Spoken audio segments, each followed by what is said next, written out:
Did you know that 90% of the world's data was created in just last 2 years? That's a lot of information to handle, right? Now, with so much data flying around, how do we make sense out of it? So that's where the Medallion architecture comes in. So it's like a step-by-step recipe for turning messy data into clean, useful insights. So in this video, we will break down 3 layers of Medallion architecture.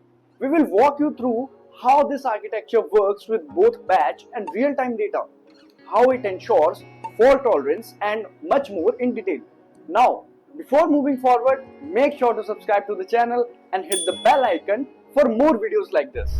Power Query Online. So if anyone of our participants have worked in the Power BI Premium service, right, you would have used data flow generation 2 using enhanced compute engines. And this is nothing but the same thing, the wrangling activity. The data flow gen 2 is a wrangling activity. Right now, Microsoft has not introduced the mapping data flows inside the fabric, right? That's why we were struggling to do those changes like the min max and then max minus min. For that, we need the data view, right? We require the data view. I think some participants had highlighted that point that it may not be possible here in this view, which is the Power Query Online view. We require the data view. So I confirmed it with some of the engineering team members of the fabric that mapping flows are not yet introduced in the fabric. So those changes which we do, right? All those changes regarding the scaling, normalization, and vectorization, they have to be either done using the Spark or you may have to do them at the moment in Data Factory, the separate tool where they have the mapping data flow, right? So in the mapping data flow, we get data flow expression language rather than the Power Query M functions, right? I will let you know why I am highlighting that point. It's a very important point. So I will be highlighting it again and showing you that scenario also. So we saw that we have the options of creating what are called as data flow generation 2. In reality, data flows are used by the data engineering team to create consistent and uniform data assets for everyone to consume, right? This is the technical picture. Imagine that you have some data science teams, you have some machine learning teams, you have some data analysts, and you want all of them to do similar kind of time intelligence. That is, when they do any kind of a time intelligence, they should do quarter on quarter analysis, they should do month on month analysis, they should do year on year analysis. You want similar kind of currency conversions that they should use, right? So if they connect directly to the source in their pipelines or they connect directly to the tables in the warehouse, it is quite possible that they may transform it differently. The sales team or the data science team could transform it in a different way. The marketing team or the machine learning people may transform the original source table in a different way, and so on and so forth. So what may happen is that the uniform time intelligence may not be there in the organization. So what happens is that we tell the teams that you should not connect directly to the source of the data. So the date tables, which is also called as a date dimension table, is in our warehouse. You don't connect to the warehouse directly. We will not give you the permission to connect to the data warehouse directly. Rather, we have created a data flow that connects to the data warehouse and does some transformations on that table, and you can take that table in your lake house, the output of that table, the transform table. We have added some quarter columns into it, we have added month column into it, we have added some other columns into it. So you take the output of our data flow into your lake house, right, by running that data flow in your pipeline.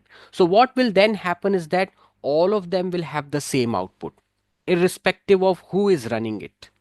So data flows are used in organizations to enforce uniformity and consistency, because the output of the data flow will be same for anyone who runs the data flow. So we will be able to give the similar kind of a data asset to anyone who wants to consume it. So that is one of the most practical use of data flows, which if someone is data analyst, you know that we use data flows in order to do uniformity and consistency across the company. But it can also be used by IoT people, it can also be used by data science, it can also be used by machine learning people for pre-ingestion transformations. And when you look at it, it is nothing but Power Query Online only, right? So if you are a data analyst, it is also called as a wrangling activity, by the way, right? This is also called as the wrangling activity, data wrangling. It is not a mapping flow, right? So that confusion arises. That's why I was trying to do some mapping flow, data flow expressions into it. But this is not a mapping flow. This is a wrangling flow, right? It comes from our Power Query Online, right? So whatever you do in your Power Query editor in the Power BI desktop or in the Power Query Online, same thing we can do over here. The wrangling activity, the data wrangling activity can be done over here.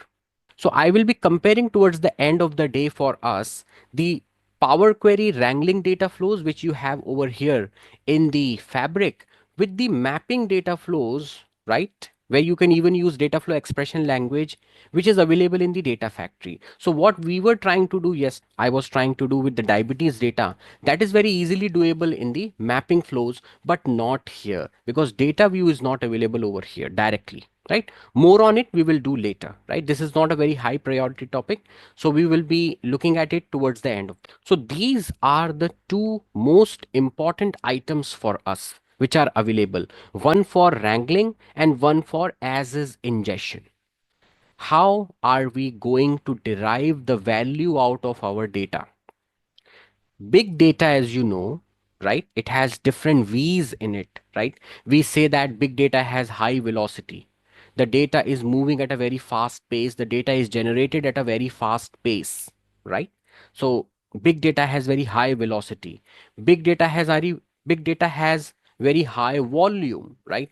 So it is not just gigabytes or terabytes, it is in petabytes, it is in hundred of terabytes that the data is getting generated. So we also say that the data has very high volume, and then we also say that the data has very high variety. The data might be structured, the data might be a stream, the data might be a click stream, the data might be video, it may be a PDF, it may be a photo. So it has a high variety in it. So when we talk about big data, we talk high velocity, high volume, and high variety. But we forget veracity and value. The big data also has high veracity, right? And you know what is veracity? Veracity is the quality. The big data suffers from diversified quality. The only data that has high quality on the face of it are tables in the databases because they are clean, right? Nice rows and nice columns, everything is clean in databases. So if we are bringing the data from structured sources in our ingestion pipelines, right? So if I were to say a new item and I say I want a data pipeline, I give it a pipeline, I say that this is a ingestion from structured sources, right? Structured. Then we do not need to worry about the quality of the data because the data is coming from a structured source, so it is very clean, it is fitting nicely into table format, it is fitting nicely into the rows and the columns. So if the source of the data, so let me take the copy assistant itself. So if the source of the data are structured sources, right, like SQL Server database, Oracle database, okay, structured sources, okay. So if the data is coming from a structured source, then we need not worry about the quality of the data. Yes, it can also have some quality issues, right? But it is already in a clean format. It is already fitting nicely into tabular format. It has fixed number of columns, fixed number of rows. Yes, it may have null values in it because tables in the databases can have null values. So data might be missing, right? We may have to do imputation. We may have to fill the data with a mean, median, or a mode, or with some other value. So imputation might be required. We may have to fill the missing data. But it is not possible that the data types are different. In the same column, you have integer, in the same column, you also have a string. That is not possible because the data is coming from the structured databases. So if the data comes from these structured databases, then the quality, the veracity of the data is low, which means veracity is low, quality is high. But we are living in the times where we cannot say that all of our data is clean. What about data in Excel? What about data in PDFs? What about data in images? What about the optical character recognition from the images, right? We can do OCR from images, right? We can extract data from forms like invoices, questionnaires, surveys, contracts, document intelligence, as it is called, right? So we can do knowledge mining from all of these unstructured piece of sources. What about that data, right? So we know that when we talk about big data, it's not that everything has high quality. It is quite possible that the quality might be low and the veracity might be high. The data that has low quality and high veracity also has high value in it. The problem is this: the highest value is inside this kind of a data, like images, like PDF documents, like the images, the videos, the sound files, right? The real analytical piece of data is inside such kind of unstructured data. A customer is talking to a customer sales representative on a phone call. So I dial the customer sales representative and I am talking to the customer sales representative, and the customer sales representative tells me that, sir, this call will be recorded for quality purposes, and whatever you are talking will be transcribed, and then we will analyze what you just said. We'll be analyzing what you are talking with us, right? So we will do call transcription, and then we will analyze and summarize all of that, right? Towards the end of the day, I will show you this proof of concept that we were working on. And then we will analyze your call records and all of these things. Why? Why do you want to analyze my unstructured call, right? What we are talking, the conversation. It is not tabular. Why are you analyzing it? So that we give quicker resolutions to similar kind of queries. So if some another customer comes with a similar problem like you, we may not require 1 hour to talk with that customer. We already may know the resolution, right? So the data in the calls, which are sound files, then they are transcribed into text, and then they are analyzed for resolutions and queries. This kind of a data generally has lower quality as compared to the tabular data.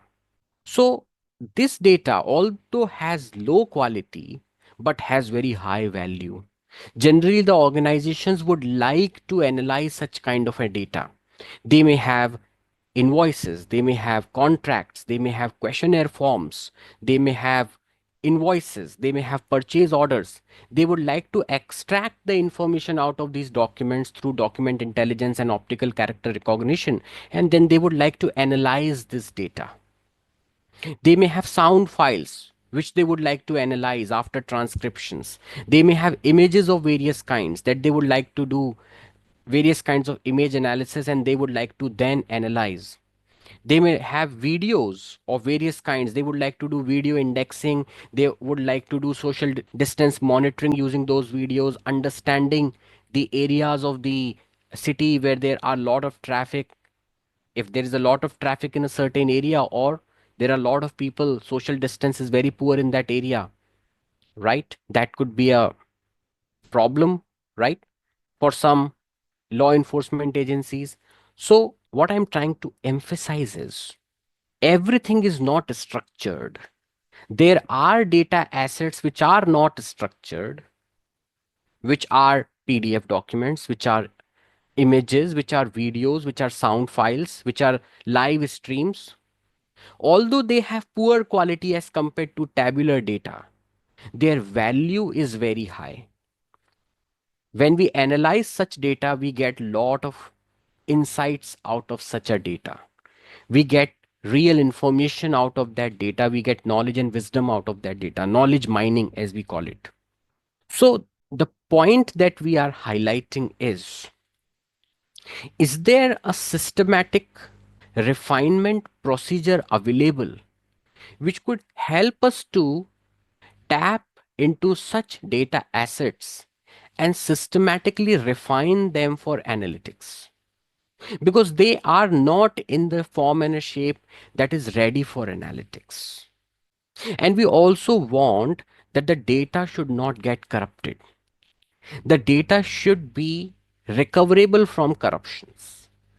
Because imagine that there is a live stream data that is being generated from some IoT source, and I want to process that data and analyze that data from the IoT source. If some problem occurs in my processing, it is not that I can get the same data again, right? Because I'm not storing it somewhere, I'm processing it in real time. That stream will not stop for me and tell me, okay, some problem occurred to you, no problem, I will give you the data again. That does not happen. In the real world, it's like a flowing stream, right? In the real world, the things will not wait for you or stop for you if you make a mistake.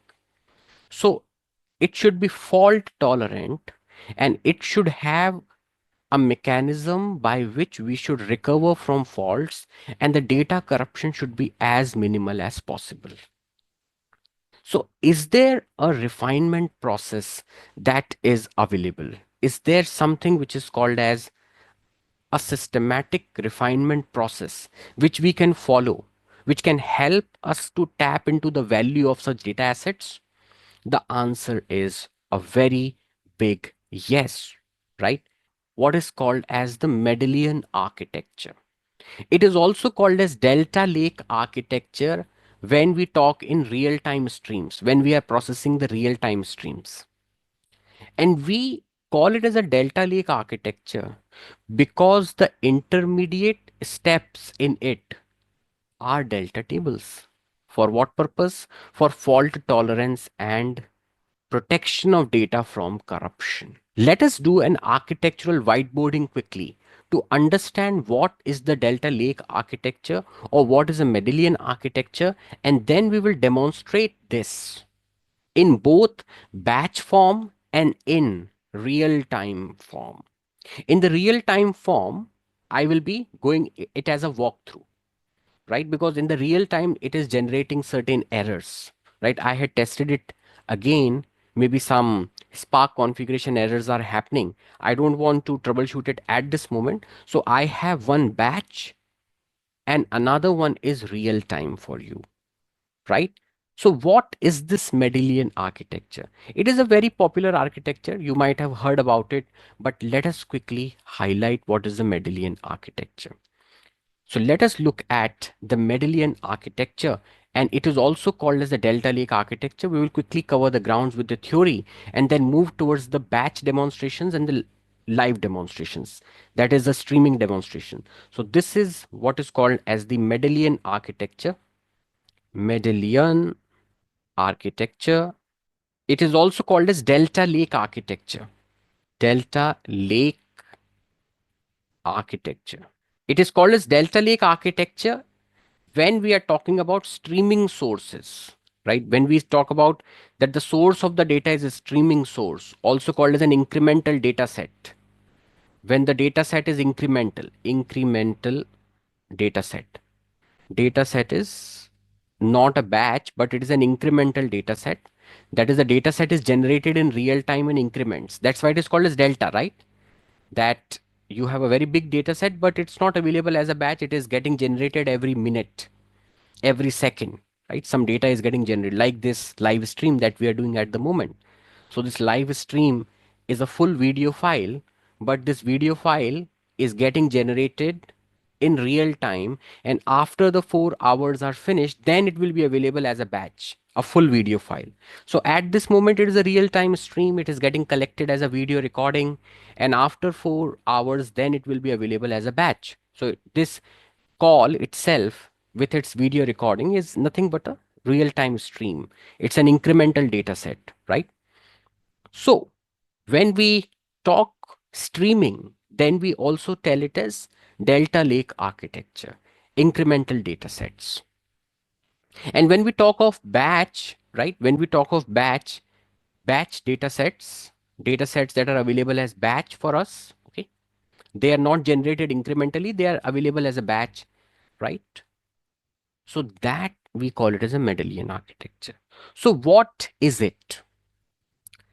It is a systematic refinement process to deal with data of low quality. So if you have data of low quality, right, it can also have good quality, but it is typically for data that has low quality and high veracity. It can be divided into three stages or three refinement levels. Okay. We can divide it into three refinement levels. And what are those three refinement levels? Raw as it is, raw as it is. It can also be pre-ingestion transformations. You may have done some pre-ingestion transformations. Pre-ingestion transformations. We will interpret that also as a bronze, but it can also be interpreted as silver because you have done some transformations on it. But if something is raw as it is and pre-ingestion transformations may have been done on it, then that stage is called as bronze. And it does not have any real value for any business user. It does not have any value because you cannot query it directly. You cannot fire a SQL query on it. You cannot fire directly a PySpark SQL query on it. It will not tell you anything because it may have quality issues in it. Data types are mismatching, data is missing, okay? Format is different in the same column. So it may have quality issues. Why? Because it will come from the source. So bronze data is not ready for consumption. That's why we say it is bronze. It is crude in nature, raw as it is, or pre-ingestion transformations, not ready for consumption. You cannot consume it. It may have some issues in it which may not allow you to use it as it is. So data quality issues might be there, right? Data type mismatch is there. You may have missing data, you may have formatting issues, right? You may have other issues which could be about hierarchy or embedded nested key value pairs. You may need to flatten it out before you consume it. File could be a JSON file and you want to run a SQL query on that. How you can run it? You have to first flatten it out, right? Because JSON is a hierarchical file. So if you want to do SQL queries on a JSON file, the JSON file itself is bronze because you cannot directly run a SQL query on a JSON file. You have to first flatten it out, flatten the hierarchies of the JSON file. So we will call that it is bronze in nature. Your JSON file is bronze in nature, right? Because it is not ready for consumption as it is. The second refinement procedure, or the second refinement level rather, is silver. Silver means that you have done some post ingestion transformations on it. You did something on it that it is now queryable, right? So second stage is silver. Silver post ingestion transformations. Post ingestion transformations. You did something with the data that has now made it ready for some kind of a consumption. What kind of a consumption? Exploration. Data analyst or the data engineers can run queries on it. They can now fire SQL query on it. They can fire PySpark query on it, right? And they can query such a data. You have cleansed it. You have transformed it. You may have encoded the columns. You may have vectorized it. You may have stringifications. You may have done advanced transformations on the data. You may have removed quality issues. So missing data was there, you filled it with something like a mean, median, or a mode, right, of the data. Data type mismatch was there, you derived some columns out of it, and then you solved that data type mismatch issue, right? So you did some post ingestion transformations on the data. So if you did post ingestion transformations, it is silver, right? And silver means that it is not raw anymore, it is in a queryable state. It is now queryable. I can query it if you want me. I can run a SQL query on it using the SQL Analytics endpoint, or I can load it as a data frame in my Spark cluster notebook and then run PySpark SQL code on top of it. I can query it for you because you did something where quality issues have been resolved. Cleansing, transformations, encoding, vectorization, stringifications. You have done things on it that is now ready for queryable purpose. So it is post ingestion transformation and it is silver and it is ready for consumption, but it is now ready for query related purpose. It is ready for query related purposes. I can query it for you using any technology, whatever that may be. Most popular is SQL. Everyone knows SQL, right? Structured query language. Someone who is an expert of Python and Spark, right? They can use PySpark also. Okay. But it is queryable. That's why we say it is silver. But it is not gold. Why? Because you are not telling me the real numbers that I want to know. The real thing that I want to know are key performance indicators and measures which have business value. So when you tell me total sales per item, that is an aggregation, isn't it? It's an aggregate which you are reporting, also called as a measure. If you help me develop a machine learning model on top of this silver data, which has capabilities of doing prediction, that has some value for me, right? If you report to me the KPIs, that has value for me.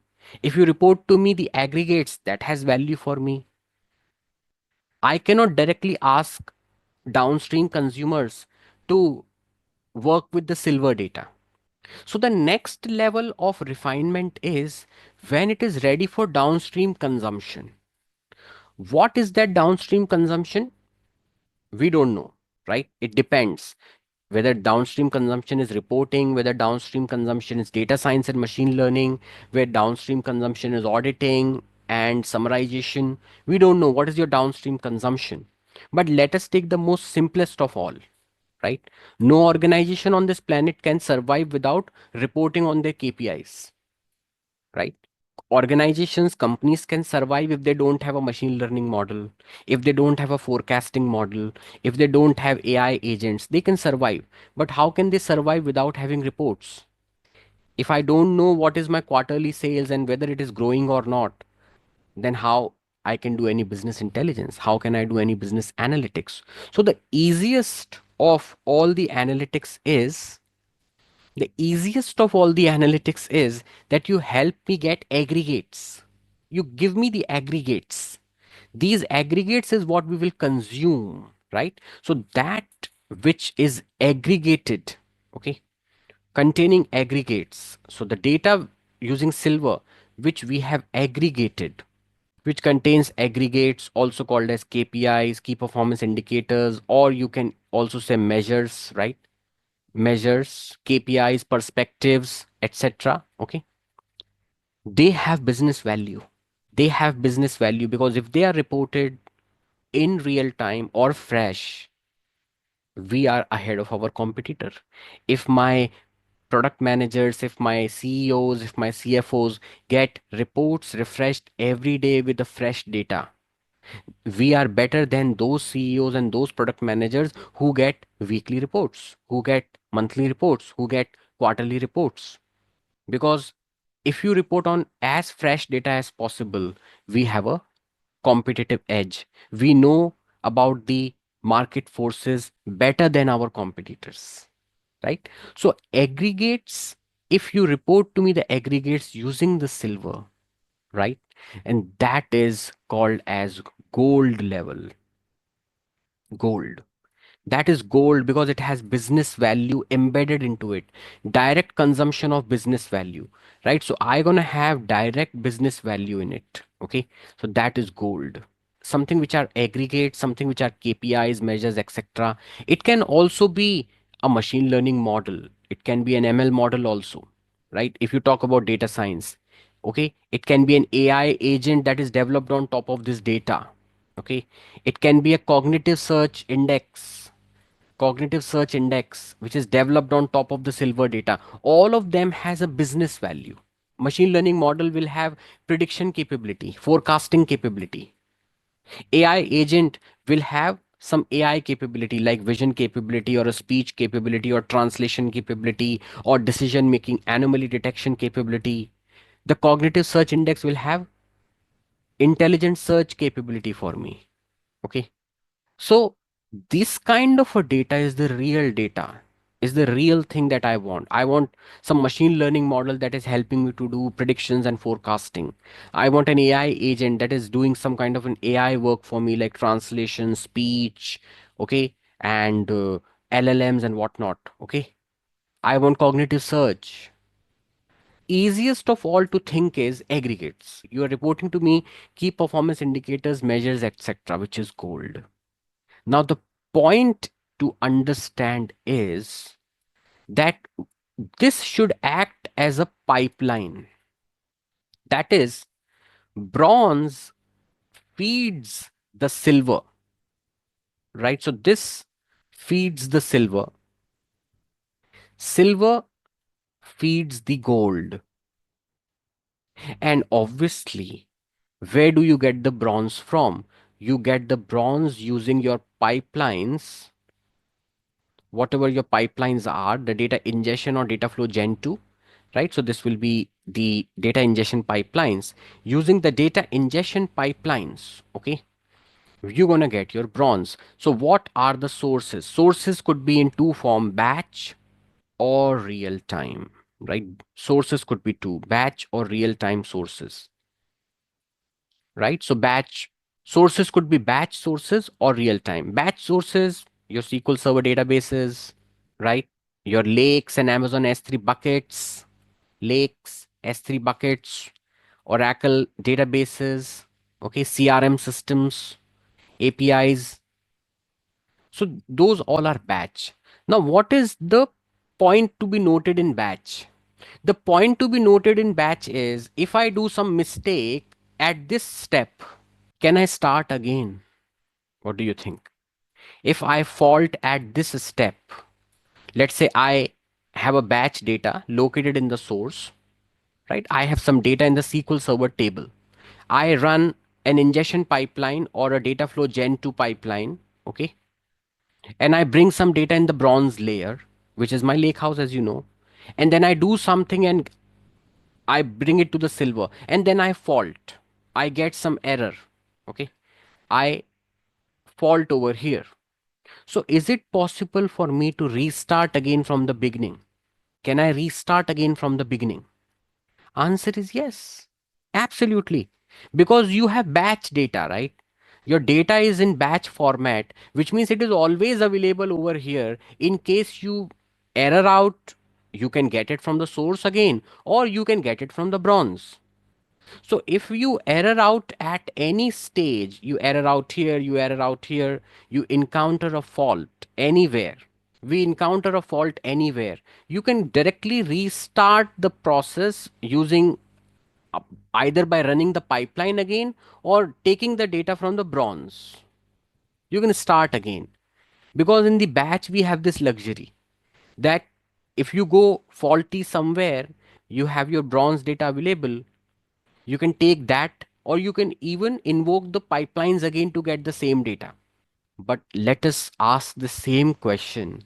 If your source is not a batch, if your source is not a SQL Server table, it is not an ADLS Gen 2 Lake, it is not an Amazon S3 bucket, it's not a CRM system, it's real time. It is an IoT device. It is a farm of IoT devices.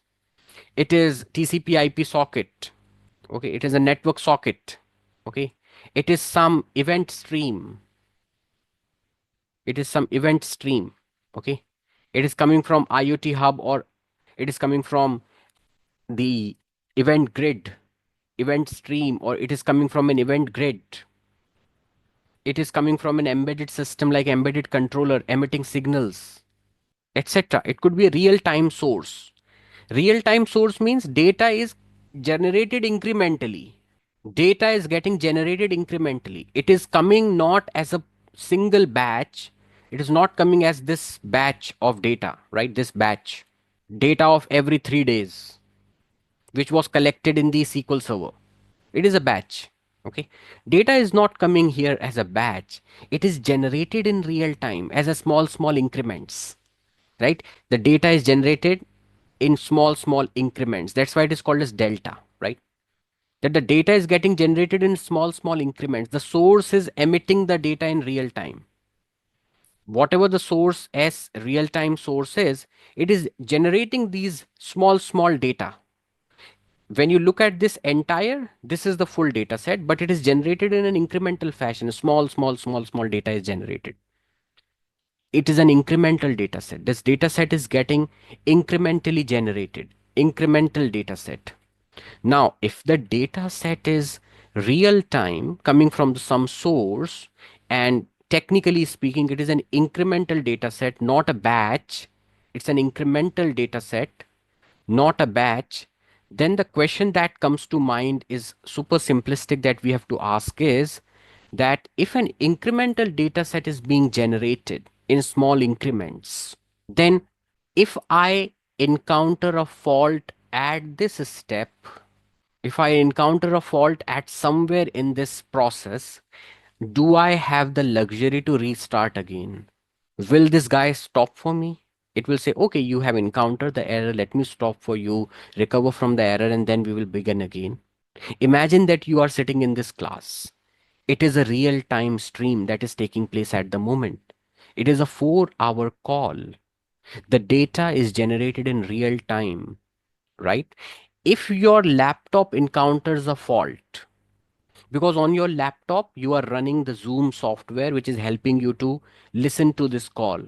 If your laptop crashes or your Zoom software crashes on your laptop and you take 15 minutes to recover from that, will we stop the session? Will I stop in the generation of the real time stream? Whatever we are talking over here, will we stop it or we will keep on continue? You will miss that 15 minutes.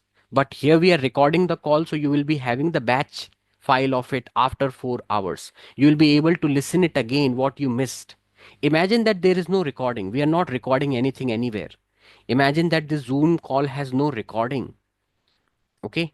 So if some fault occurs on your side, right, and you take 15 minutes to recover from that fault, no one gonna stop and stop that. Okay, you come back again and take 15 minutes and let's take a break. Let's stop the stream and let's go ahead and let's wait for the fault recovery to happen. And then we will restart the stream and then you start processing it again. Will that luxury the real world give us? Will the IoT sensors stop for me?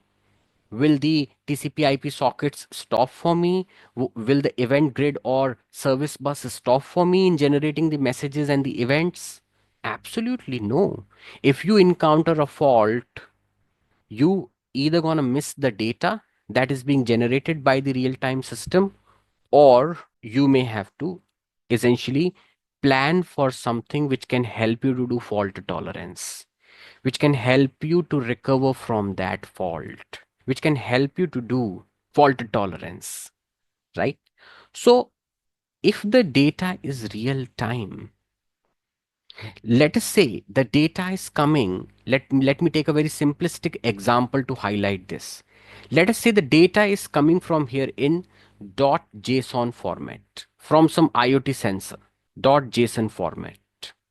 The source, which is an IoT sensor, imagine that it is giving us the data in the JavaScript object notation format. It is saying this is the sensor reading at this moment. So it is giving us the JSON format data in increments, right? So every second we are getting some data. So that data I have to ingest via some ingestion system, right? So let us say, let's take an example that the source is generating the data in the .json format. And the data is generated in real time as increments. Small files are coming. You can say one file every second is coming. You can imagine like that. Some JSON data is coming from IoT sensor in real time using some ingestion system, right? So I will have to use some ingestion technology here, right? This could be Event Hub, it could be Event Grid, it could be IoT Hub, it could be Apache Kafka, it could be any topic, it could be any other service that is very popular. As far as Fabric is concerned, it is called as event stream over here. Okay, here they call it as event stream. Okay, they say that the ingestion technology is event stream. Okay, they have simplified it. Whatever your source is in Fabric, they call it as event stream, that you have to ingest using the event stream. But it could be any generic ingestion technique, ingestion technology. It could be Event Hub, IoT Hub. It could be your Apache Kafka topics and clusters, right? It could be anything, the ingestion technology. That's up to us, right? Ingestion technology. Ingestion technology. It could be anything. But now the point is, if my ingestion technology or ingestion software or ingestion service again gives me the output in JSON format, will it be of any good to me? Technically speaking, will it be of any good to me that you give me the original input? The files that are being generated by the source are in JSON format. I am using a software like Event Stream or Event Hub or something, and it is also giving me the output in JSON format. And I take this output and I put it in my Fabric Lakehouse under files. So I put it in my Fabric Lakehouse, which will obviously be bronze, right? Because we are taking the data as it is from the source. So Fabric Lakehouse, which is a bronze lakehouse, and I put it not under tables, but I put it under files. And I put it here as JSON. Will this be of any good to me? I put it as a JSON file. Important point, that data is coming here in a stream in a JSON format.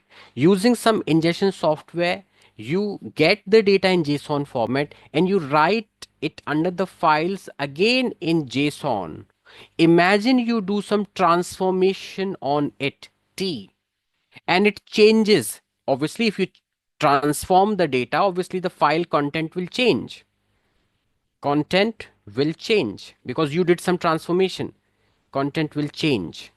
If you did some transformation on this JSON file, the content here will change, isn't it? If you did some transformation on this file, the content here will change. What you would have to do is that you will have to create a copy of this and then do transformations on that and keep it as it is if you want to make sure that you don't do any wrong with this data. But then data duplication will increase. So if I do transformations on this JSON, right? If I want to do transformations on this JSON, I have two options. One option is to create its copy, create its exact copy, okay? Create its copy in Silver Lakehouse, create its copy in the Silver Lakehouse, okay? Create its copy first in the Silver Lakehouse. So you go to the Silver Lakehouse, you copy this into the Silver Lakehouse first under files, and then you do some transformations here. So if you mess up this, if you encounter a fault here, then you can start from here again, right? That's what someone wrote, that you have the data available in the bronze, you can get it from the bronze, absolutely right. But then we will need to copy it before we start any transformation on this. Before we start to do something with these files, we may have to make a copy, because if we directly start transforming this with a shortcut, right? If we start transforming this, these files will change because you're transforming them. And if you mess up that, if you encounter a fault, if you mess up, then you will have to get it back from the source. But will the source give you the same data again? It's not in batch. So only way possible would be that, what would be possible? The possibility is, we have two possibility, that you get the data from the source, which is emitting the data in real time. Use the ingestion technology like an Event Hub, IoT Hub, Event Grid. It emits to you the output in JSON format and it gives you in the files in the bronze as it is, right? So bronze files in JSON, okay? In JSON. Now, if you want to do transformations, you have two options. One, to do transformations on this itself, T. You do transformations on this. So if you do transformations on this, they will undergo change, right? So these JSON files will undergo change. Updates will occur into these JSON files. So if you messed up this data somehow, if you messed up the content of this JSON file somehow, you do not have the luxury to go back to the source and get the same data because it is emitting it in real time, right? So we cannot do this. First of all, we cannot directly do the transformations on the files in the JSON format. I cannot directly do the transformations on these files which are in the JSON format. I cannot do it because if I mess up this thing, these files, because of transformations, there is no way for me to get the same data again because the source is real time. It not going to stop for me. Not going to say, okay, I will give you this back again. You messed up it. You messed it up. So then what will you do? The only option that remains for us is that if we want to do transformation on this data, we will have to make its copy in the Silver Lake House, not a shortcut. We will not make a shortcut. That will not work. We have to make its copy. So what is getting copied in the bronze? Okay. What is getting copied over here in the bronze? We're gonna have to first take it as it is and make its duplication. We may have to copy it again first into the Silver Lake House. So you will have to first go to the Silver Lake House. You will have to create a Silver Lake House. Okay. And in the Silver Lake House, you will have to first, here are the tables in the Silver Lake House, and here are the files in the Silver Lake House. You will have to first copy it under the files as it is, whatever these raw JSON files are. You will have to copy them first. So here is the duplication. We may have to duplicate the data over here, the original JSON files, and then start transformations T. If I mess up now, I can take the files again from bronze. If I mess up, I can take the files again from bronze. So I took its copy. I started doing some transformations. I messed up the transformations. I did some wrong in the transformations. I encountered a fault. Okay, no problem. You can take it from here. You can take it back from here, right? And if everything goes right, you will do the transformations and write the output into the delta tables over here. Is there a better way? Is there a better way to handle this situation? Is there a better way to handle this situation than this? What could give us a way to say that I can directly do transformations on this? I don't want to duplicate the data. I don't want to make the copy of these raw JSON files under the bronze into the silver and then make the copy of the silver into the gold. I don't want to duplicate my data for such kind of a situation. What will give me that thing that you can mess up these files, but you will be able to recover the state of these files again? Time traveling property of the delta tables.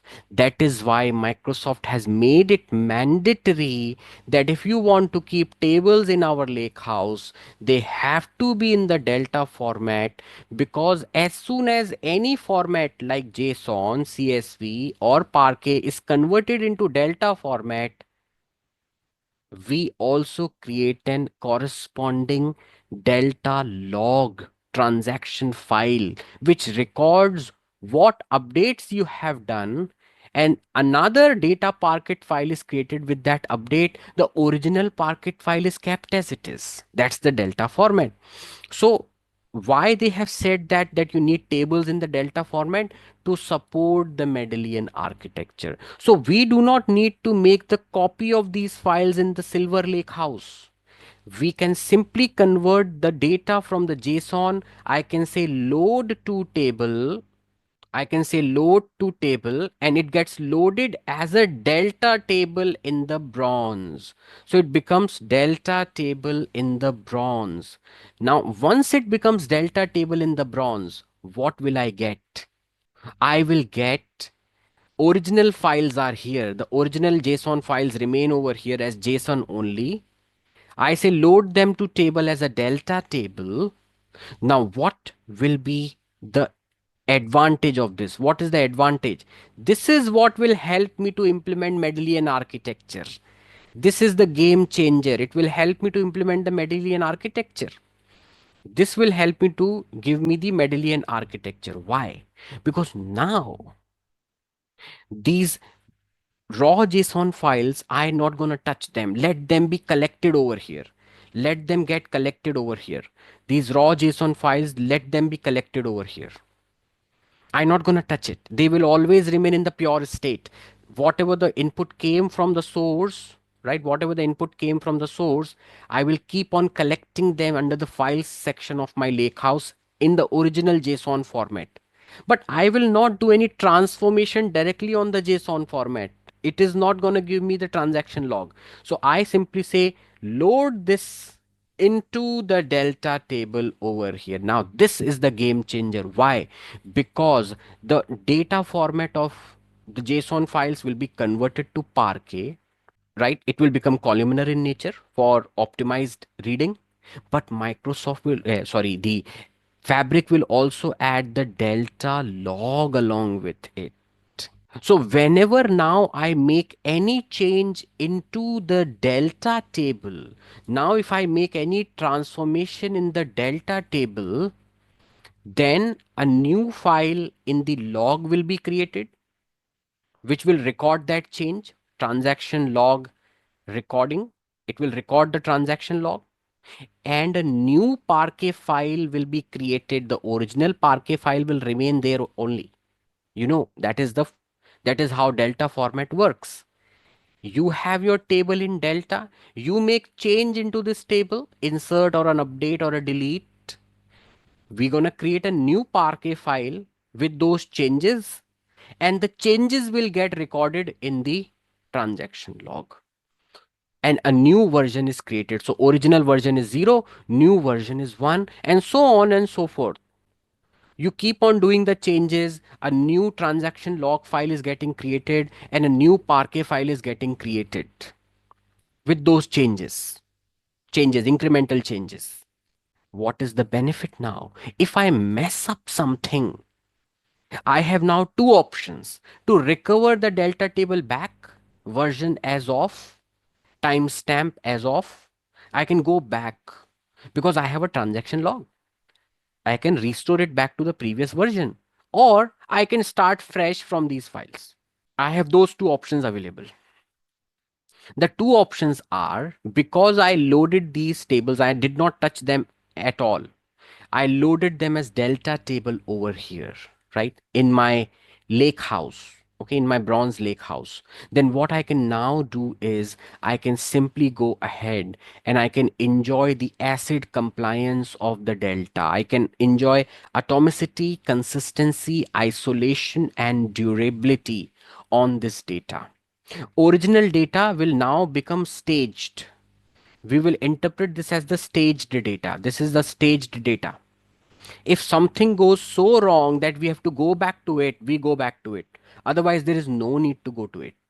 Right? We have loaded it to delta table. Whatever the changes I am doing, I can go back, version as of, timestamp, right? I can go back if I make up a mess, right? So what do we do in the Delta Lake architecture? That's why it is called as Delta Lake architecture. So what will be the Medallion architecture in this scenario? The Medallion architecture will be super simple. The Medallion architecture works in this fashion, that original source data will be collected under the files in the bronze section. We will not touch them at all because their data format could be CSV, TSV, Parquet, JSON. Don't touch this at all. Don't touch, don't directly transform it. Don't directly transform it. Okay. Don't touch them at all. Let them remain as it is. Okay. Because they are not fault tolerant format. They are JSON, Parquet, CSV. That's not fault tolerant. Fault tolerant is delta. So option is there. Load to table over here. So we load this to table. Now on this table, we have to carry out a notebook. We have to write a notebook on this. Okay. We need to write the notebook. This notebook will have transformation logic, whatever the transformation logic you have. So your original data comes to files in the bronze. Please do not touch it. Okay. Don't touch that, because if you touch that, you will have to go back to the source, but the source will not give you the data back again as it is. So we're going to keep this collected in the files. This will now become staged. This is the staging data. If something goes horribly wrong, we go here. Otherwise, load to table here. Now do load the data of these tables in the notebook and do your transformation logic, whatever thousands of transformations you want to do, advanced transformations, right? PySpark.sql.dataframe API and PySpark.sql.functions and PySpark.sql.grouped relational data. Those are the three popular classes that we use, right, for transformations. So you're going to have to do the transformation logic over here. Where will you write this output? Where will this buddy punch its output?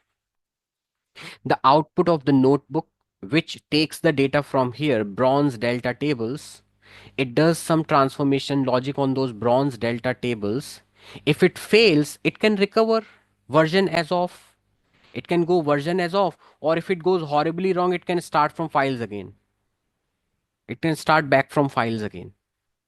We have two options. You start back from files again, you start recovering the delta tables version as of or timestamp if it goes horribly wrong. But if it goes right, where should it put the output? Where should I put the output? If I loaded my delta tables of bronze into a notebook and I did some transformation logic on them, and then the output is O, where should I keep them? Should I keep them in the silver lake house under the files or under the delta? Should I keep them under the delta or under the files? Should I create its copy in the files? So I go to the Fabric Lakehouse. I go to the Fabric Lakehouse. That is silver. So here is a delta table which I loaded, bronze delta table with pure fault tolerance. Okay. Because it has delta log along with it and Parquet with it. I load it to the notebook, do some transformation logic on it. I get another output. Where should I write it? Should I write it to the files in the Silver Lake House or should I write it to directly to the delta table? Should I create it as a separate delta table under the silver or should I first say, no, you first go as files over there, maybe in Parquet format? Because we cannot create under files in the delta format. Unmanaged external tables are not supported, right? So two options come into my mind. So two options will now pop up into the brain, that you have the silver Fabric lake house. It has two sections for you. One is table section, another is files section, right? So here is your output. You write it under the files in what format? JSON or Parquet? Generally, you will write it in Parquet format, right? In the partitioned files, partitioned folders. Okay. We cannot write it into the files into the delta format because unmanaged tables are not supported, right? It will create your delta log and Parquet files, but then it will not create the metadata in the table. If you try to put this O in the delta format under files by giving a path, save as table, table name, and a path also, then it will create your delta log and the Parquet files over here. But under the tables, it will not create the metadata for you.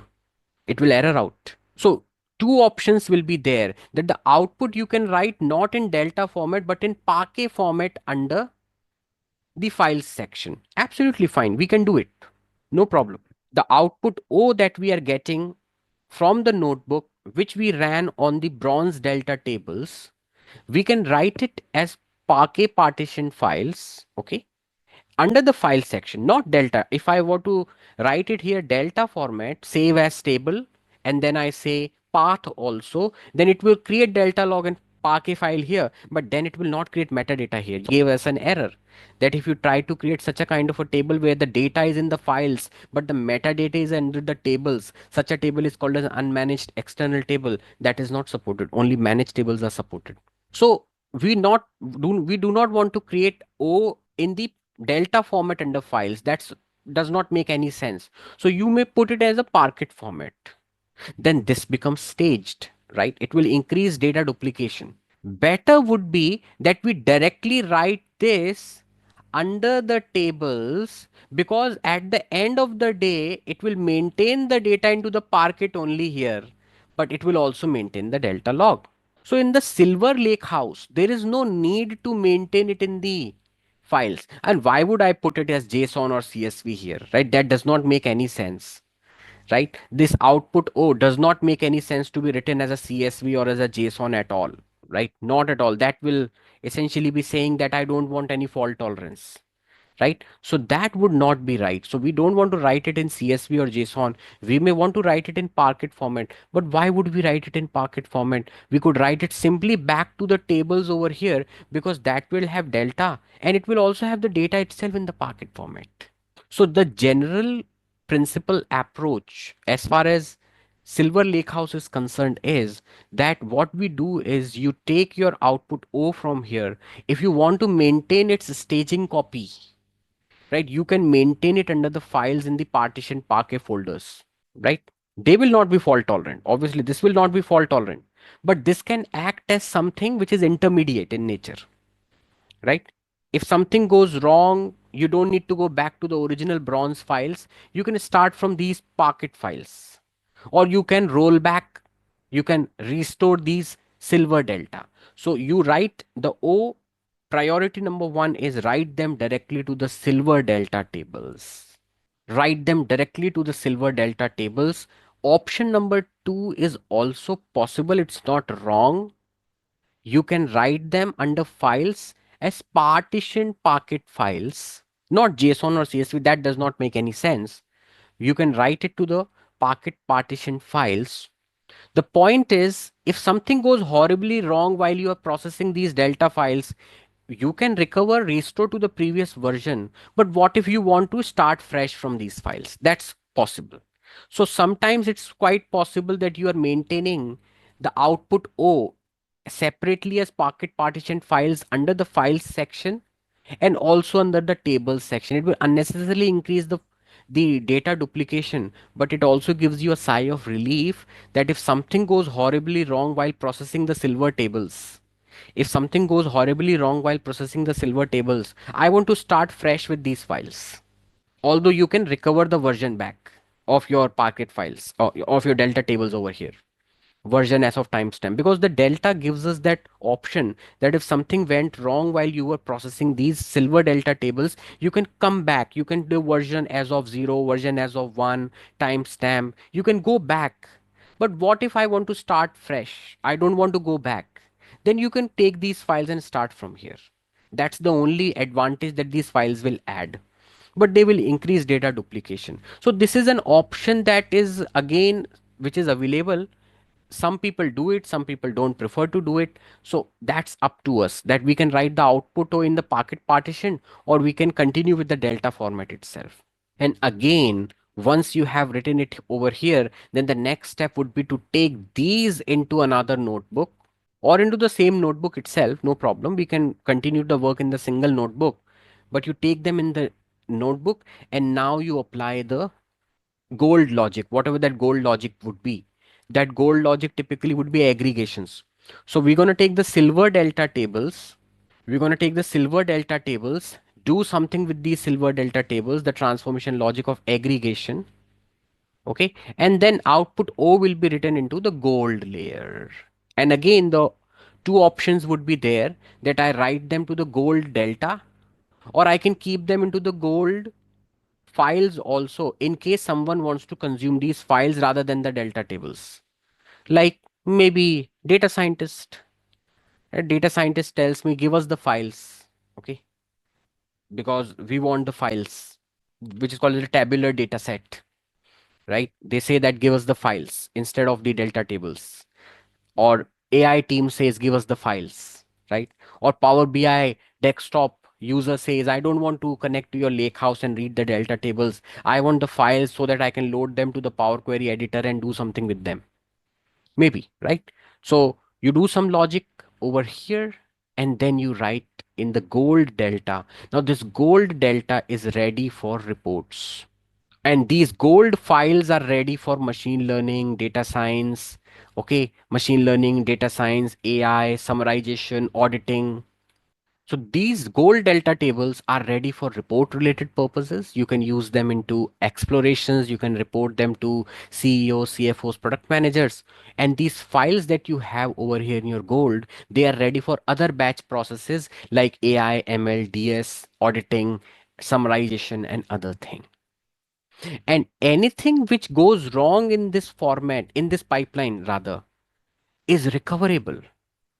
If I fail at any step, if I fail at any step, I have the luxury to not lose the state. I don't need to go back to the source because the source not going to stop for me. This guy is running in real time, right? It's like a river that is running, right? If something, you are taking the water from this river and you are processing that water in real time, if something goes wrong, this river is not going to stop for you. This river will never stop for you. So this is called as delta lake architecture, streaming lake architecture, delta lake architecture, also called as the Mendelian architecture, because we are systematically refining it into bronze, then into silver, and then into gold with intermediate checkpoints and fault tolerance. Because in this process, if I fail at any step, I don't lose the state. I can start again. If I fail at if I fail something at the bronze level, I am keeping I am keeping the original files under the files section as a staging. If I do something in the bronze over here problematic, I can recover because I'm doing on the bronze delta tables. I can go back, version as of, timestamp, right? I can time travel into the past in my delta tables. Okay. If the schema of this data is changing, the column names and the data types in this data is changing, delta will also help me to do something called as schema evolution, right?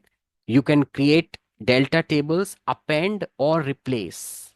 Okay. When you say append mode, then they also ask you, do you want, or rather, when you say replace, they ask you whether you want the schema also to change or the schema to remain fixed. Schema evolution.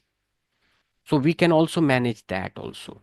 Fault tolerance. And when we are processing in real time, there is also a concept called as a checkpointing, where it manages the offsets that it has already produced or already processed. It also manages a checkpointing location that I am completed till here. If I fail, I will start from where I have left. I don't need to start right from the beginning. Okay. So the delta format says that if something wrong happens to you, you can time travel back. You can start back from where you left. That is checkpoint. Okay. If the data is changing, that also you can deal with. Then you go to silver, maintain a copy in the silver under the files if you want, although it is not mandatory to do it. You directly write to the table, start doing something on these tables. If you encounter a fault, you can come back, version as of, and you can also take checkpointing information to start from where you left, right? Checkpointing will help us to start from where we faulted. So if I was doing 10 steps and I failed at the seventh step, I will start from the seventh step. I will not start from the beginning again. Okay, that information is also available in the delta format, checkpointing information. A separate folder we have to create for checkpoint maintenance. That will help us not for time traveling. That will help us to identify, oh, my process failed. Where did it fail? Let me start from there again. Let me not repeat my process again, right? So we can start from there itself. That is from that checkpoint information. And since they are in delta format, right, they give me fault tolerance, checkpointing, time traveling, schema evolution, and then eventually I write my aggregation logic, again writing into the delta tables in the gold, and then also under the files. These files are now ready for batch consumption like MLDS, AI, summarization, auditing, and these delta tables are now ready for reporting. I can report on these. Within the notebook, I can develop a real time visualization on top of this.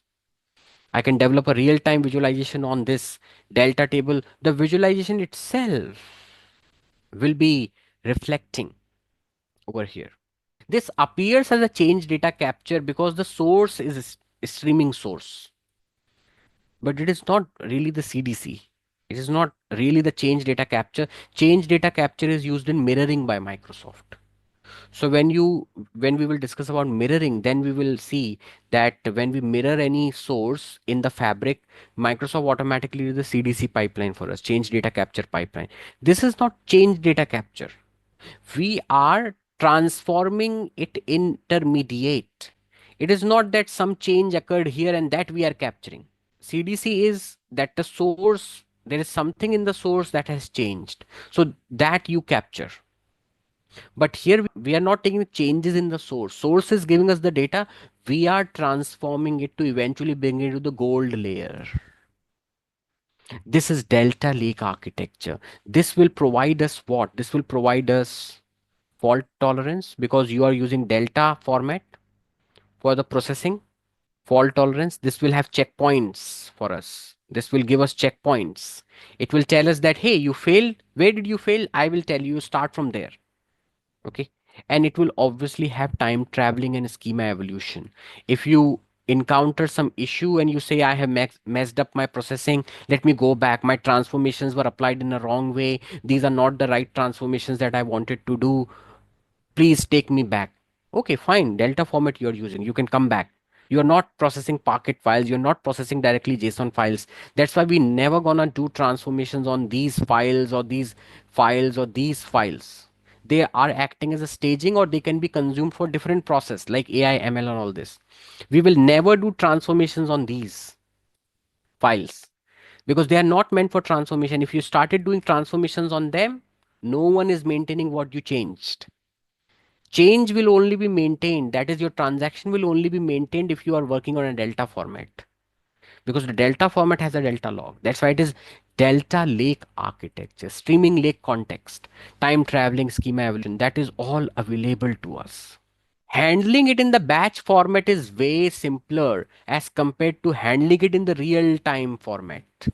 Handling it in the real time is way more complex as batch. In batch, it is super simplistic. We could do it in all a single lake house. We could do it without even writing to files because the source obviously will give us the original files, right? The only thing is that you may not want to start from the beginning again. If you are climbing, let us say you are playing that snakes and ladders, right? We used to play snakes and ladders, right?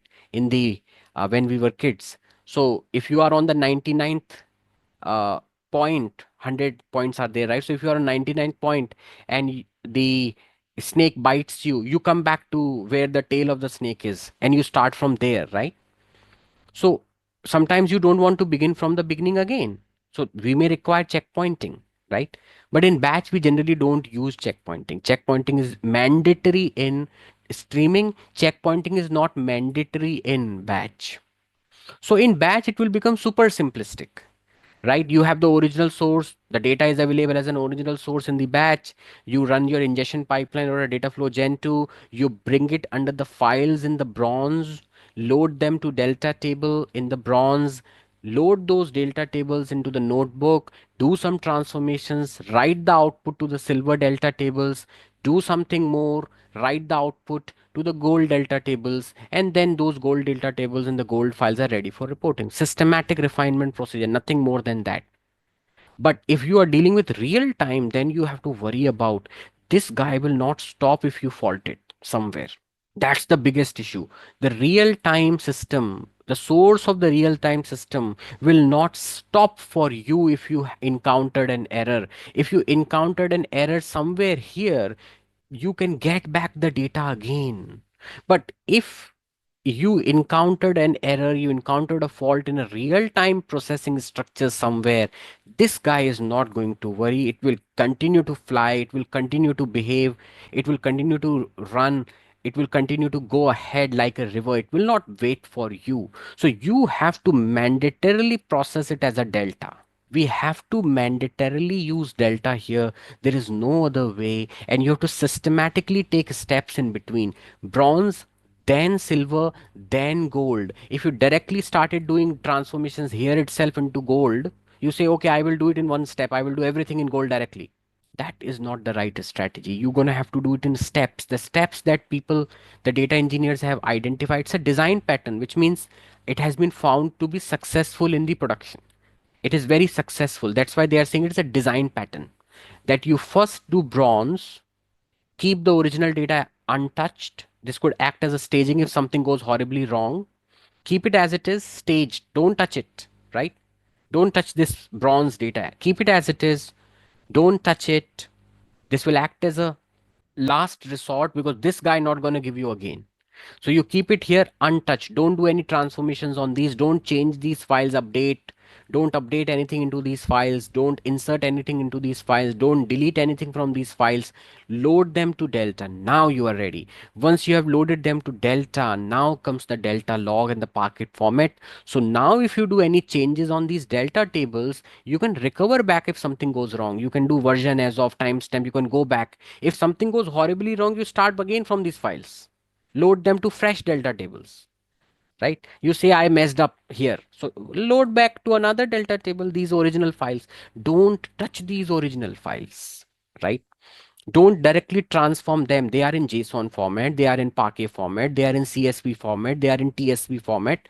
Whatever the original format is, you load them to delta, you load them to delta, then you start transforming. If something goes wrong, travel back, time travel. Or if something goes horribly wrong, you load the tables back to again.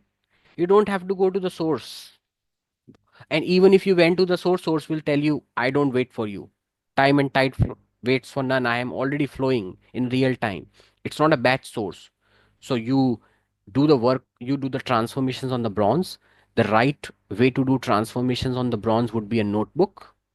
So we're going to do notebook, and then we're going to write the transformation logic. If something goes wrong in our transformation logic, we can recover back using time traveling property. Or if something goes horribly wrong, I can start fresh from these files by loading them into tables, fresh tables.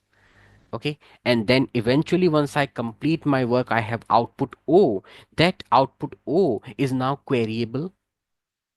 I have completed one step successfully. So from the raw, I am now into the queryable state. I completed one step successfully. That I will now maintain intermediate. I'm not going to do everything here gold. That would be wrong. Now I will maintain it. Where I will maintain this in the staging, either I can stage it under the files in the fabric in the Parquet partition, or I can load it to the delta tables under silver. Okay. I start now processing these tables, the silver tables. If something goes wrong, I can recover back. If something goes horribly wrong, I can go back to the bronze delta table, right? Start again the transformation logic here, get these tables again in the same original format, or start from these Parquet files, right? I don't have to worry about going back to the source. I can take this output O again, write this output O again to the new delta tables. So let me work on them. I can create delta tables from here to recover back. But the delta table itself gives version of. So if something wrong goes here, I can do version of timestamp. Let us say you don't want to do that. Then you have two options. You can take it from this, or you can take this from this output stage, right? That's why there is bronze, then silver. So if something goes wrong, I have three options: either to take from here, either to do version of and timestamp with the same delta table, or altogether take the output again from the bronze layer. Okay. So that option is also there. Never ever I will do transformations on these files. No. I'm not going to update anything into these files. I'm not going to update, insert, or delete into these files. They act as a staging for me. So if something goes wrong horribly here, I could take it from here, load these files to new delta tables, or ask the bronze layer to give me the output again. Anything you have two options, right? Both options are open to you. Third option is version as of. Something goes wrong, you can version as of. Three options are there. If everything goes right, then I write it to the gold into the delta table. They are now ready for reports, semantic modeling. I can now take these delta tables to my semantic model. I also write it in the file so that others who don't want the delta table, they can take it in the format that they want. Like machine learning people, data science people, AI, summarization, auditing people, they can take these gold files from me. And this will continue to run, this pipeline will continue to run until the source is emitting the data. Until the source is emitting the data, this pipeline will continue to run. This pipeline will continue to run until the source is emitting the data. Once the source stops emitting the data, there is nothing gets added here new. No delta change occurs here, no change occurs here. They become static because this guy has stopped. But once this guy starts emitting again, more data will come here. So the report will refresh in real time. This report has a capability to get the fresh visualization as soon as some data changes are identified here. Not changes, but new data. So if the source is emitting the data, this pipeline is eventually putting all that data here. So if I hit refresh in my visualization will change. If this guy stops, then no new change will occur over here. So the report will remain as it is. But as soon as more data starts arriving over here, this report will start refreshing again in real time. And this will occur seamlessly without faults. That's the most important part, that this will work without any faults, which I want. If faults occur while the real time system is emitting, then basically my CEOs, CFOs, knowledge workers, they will fire me. That you are not able to capture the real time data that is being coming from here. We want fresh reports here. We don't want batch reports. Batch everyone can do, right? Batch, there is no problem. Batch is not a big issue. If I wanted a report every 7 day, anyone could do it, right? Even an intern could do it, or even someone from college pass out could do it, right? If someone is a college pass out and I ask the college pass out that every 7 day I want a report, that person can do it in the batch format. That person can very easily do it via the batch pipeline. If he messes it up, he always have the original data to work with, right? That would not be a very big issue. This batch medallion would not be a big issue. The big issue really is the real time medallion. That's why it is also called as a delta lake architecture, because it has to be implemented using delta format. You cannot implement it without delta format, because the only format that has fault tolerance embedded into it, the only format that has time traveling embedded into it, the only format that has checkpointing embedded into it, the delta format with the delta engine. No other format has this option. JSON, if you're processing JSON, if you're processing Parquet, if you're processing the XML, if you're processing the TSV, if you're processing CSV, they don't offer to you fault tolerance. If you updated them, if you essentially inserted something into them, you updated something into them, you deleted something from them, it becomes permanent. You will have to maintain a copy of that data. If something goes wrong, you start from that copy, which can increase the data duplication for you. That's the only option. You will have to maintain. So the copy of this files, you will have to maintain it in the silver. The copy of the silver you will have to maintain in the gold, which will unnecessarily increase data duplication. Delta lake architecture, the medallion architecture, is also called as a delta lake architecture, and it is suitable for something called as a streaming lake context. Streaming lake context, the source here can be a lake or a lake house emitting n number of files per trigger, max files per trigger. It could be some other source also, right? It can be an IoT device, it can be a TCP IP socket, but it can also be another lake house. Can you imagine? So it can be another lake house, right? So let's say 1 million files are there in this lake house. I could process them as a batch if I want. But what if I don't want to process them as a batch? I want to process them as a stream. Processing them as a batch is obviously fine, right? Obviously fine. So that's called as streaming lake context. That your streaming is happening not from IoT devices or TCP IP network sockets or embedded controllers or IoT devices. It is coming from another lake house. Max files per trigger, right? So it is emitting few files per trigger for you, right? So maybe it is, let us say, imagine it's an income tax website of IT website of India, right? And on the income tax website, let us imagine that 10 ITR forms are getting submitted every 1 minute.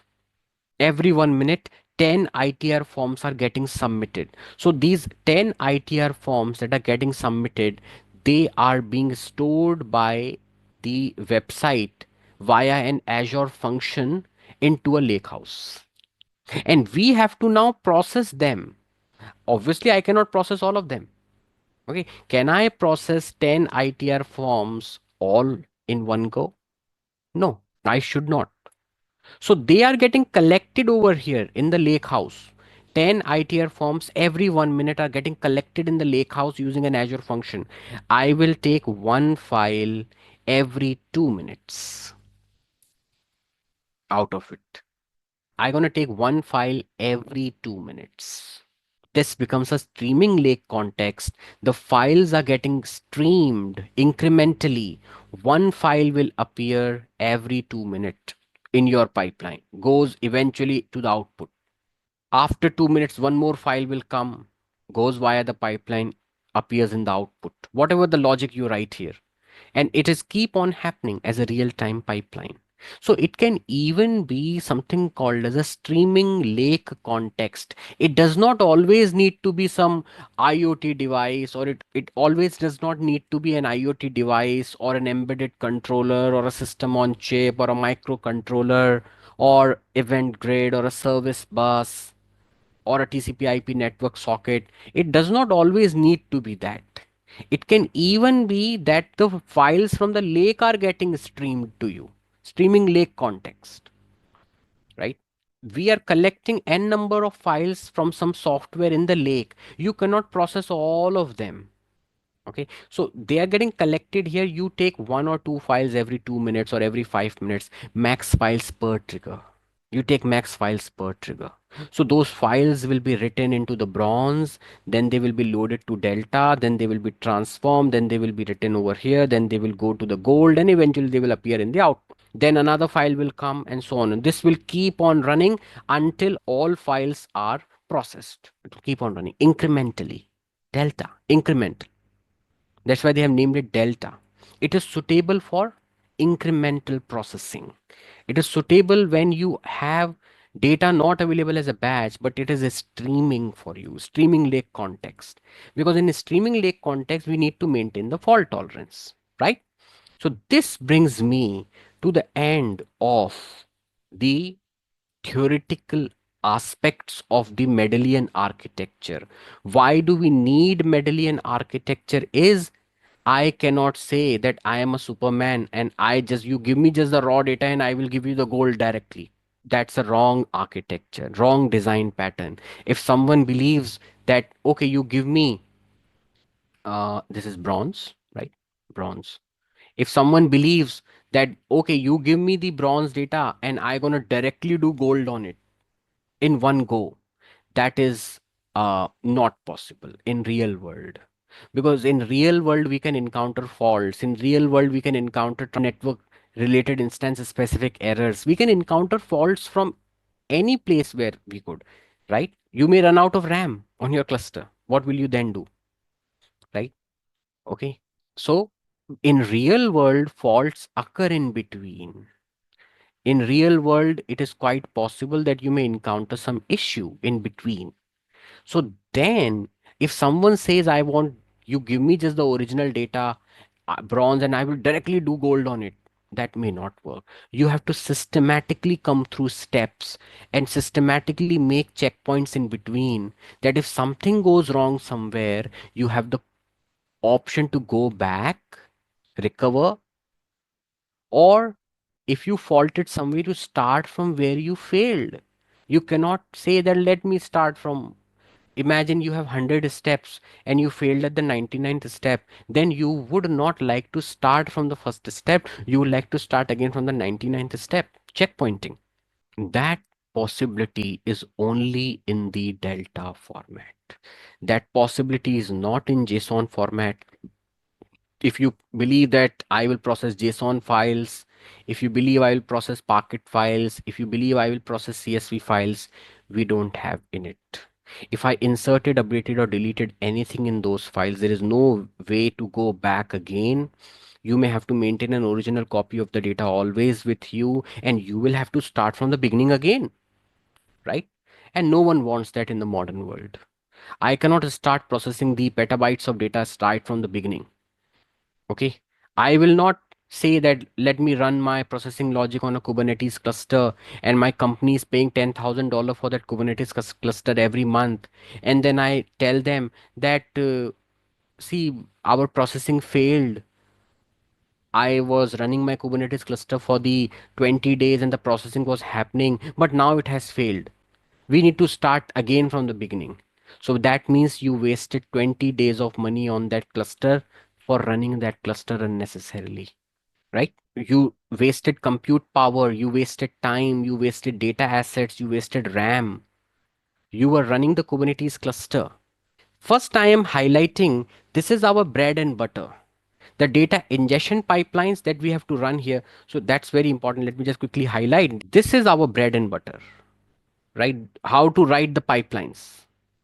Very important. We need to be experts in writing ingestion pipelines, data flow generation too, and mapping data flows also. I don't know why in Fabric they don't have mapping data flows.